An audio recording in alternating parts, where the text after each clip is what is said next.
A man stands alone in a vast, shifting desert. He is not searching for treasure or enlightenment, but for something far more elusive, a memory solid enough to hold on to as the world around him erodes. This is the central image of The Dunes, a film that transforms its stark landscape into a profound psychological space. It's a story where the environment isn't just a backdrop. It's the primary character, the antagonist, and the physical manifestation of the film's deepest themes. Directed by the reclusive auteur Ilara Vance, The Dunes was shot over 47 days in the remote Taklamakan Desert. Vance insisted on a near-silent set, with crew communication often reduced to hand signals. This wasn't just for focus. It was to attune the entire production to the desert's own oppressive quiet, a silence so complete it becomes a sound in itself. The film's visual language was born from this immersion. Cinematographer Leo Chen used custom-fitted lenses with microscopic sand abrasions to create the film's distinctive, slightly hazed glow, a visual echo of memory's inherent softness and distortion. Every frame feels breathed on by the desert. At its narrative core, The Dunes follows Eris, played with devastating restraint by Kalen Sato. He returns to the desert years after a traumatic event involving his sister, Mira. He is not there to confront the past, but to perform a ritual, to find and rebuild a specific sand dune from his childhood, a shape he believes holds the key to a forgotten truth. This premise immediately establishes the film's central conflict, human intention against geological time. A dune is not a monument. It is a temporary arrangement of particles, constantly deforming under the wind. Eris's quest is, by its very nature, doomed, and yet he persists. The film meticulously charts this futile process. We see Eris measure slopes with a theodolite, chart wind patterns in a notebook, and move sand by the bucketful. The action is meditative, repetitive, and exhausting. The sound design here is crucial. The scrape of the shovel, the hiss of sand on canvas, the low moan of the wind. It's a symphony of effort against entropy. This is where The Dunes reveals its first major theme, the architecture of grief.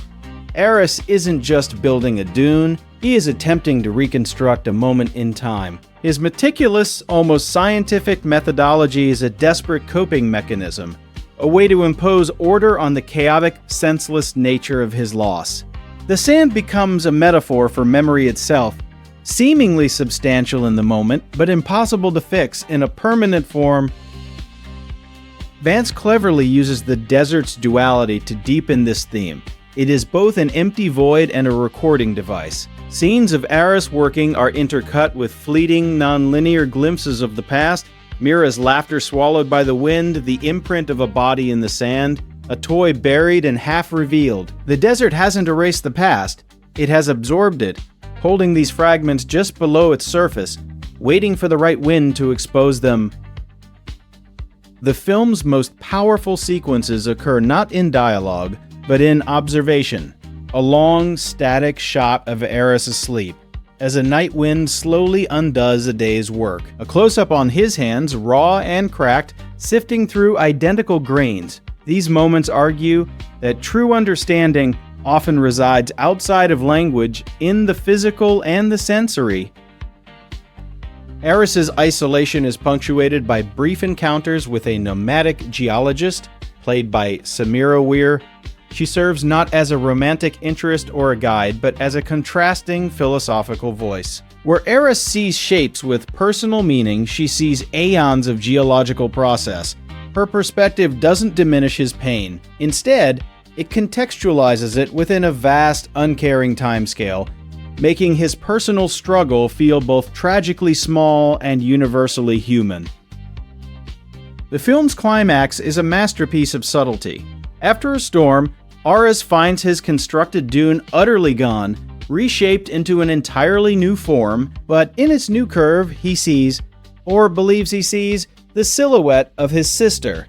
It's an ambiguous revelation. Is it a pattern recognized by a desperate mind or a genuine ephemeral communication from the landscape? The Dunes refuses to answer this. Vance holds the shot, allowing the audience to sit with the ambiguity. The meaning isn't in whether the vision is real, but in Eris's reaction to it. The frantic need to build, to control, leaves his face. It is replaced by a quiet, weary acceptance. This leads to the film's final, resonant theme, impermanence as a form of beauty and truth. By failing to preserve the past in a fixed shape, Eris is forced to engage with it in its true, fluid state. The dune he sought was never a container for truth. The truth was in the constant act of remembering and release, mirrored by the desert's endless dance of formation and erosion. The concluding scene is a mirror of the first, but transformed. Eris stands in the desert once more. He doesn't build, he simply watches the wind trace patterns across the sand. He has not found a fixed memory, but has made peace with memory's nature. He has exchanged the burden of preservation for the lighter, more difficult task of witnessing. The Dunes achieves what only the greatest cinema can. It uses a specific, tangible world to explore the most intangible aspects of the human experience. It is a film about how we are shaped by loss, and how, like sand, we are both shaped by and shaping the forces that move through us.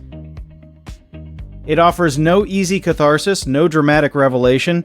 Instead, it provides a space, vast, quiet, and profoundly thoughtful, to contemplate the temporary structures we build in our minds to house what we have loved and lost. In the end, The Dunes suggests peace may not lie in holding on, but in learning how to let the wind do its work. Thank you for watching until the end. We pour our passion into every single video essay, exploring the stories behind the movies we all love. If you stumbled upon this video by chance, there is a very high probability you might never see our channel again in your feed. So please, take a moment to hit that subscribe button, leave a like, and ring the bell. We are actively growing this community of cinema lovers, and your support is what helps us make our content better and more insightful every single day. Let's explore the magic of filmmaking together. See you in the next one.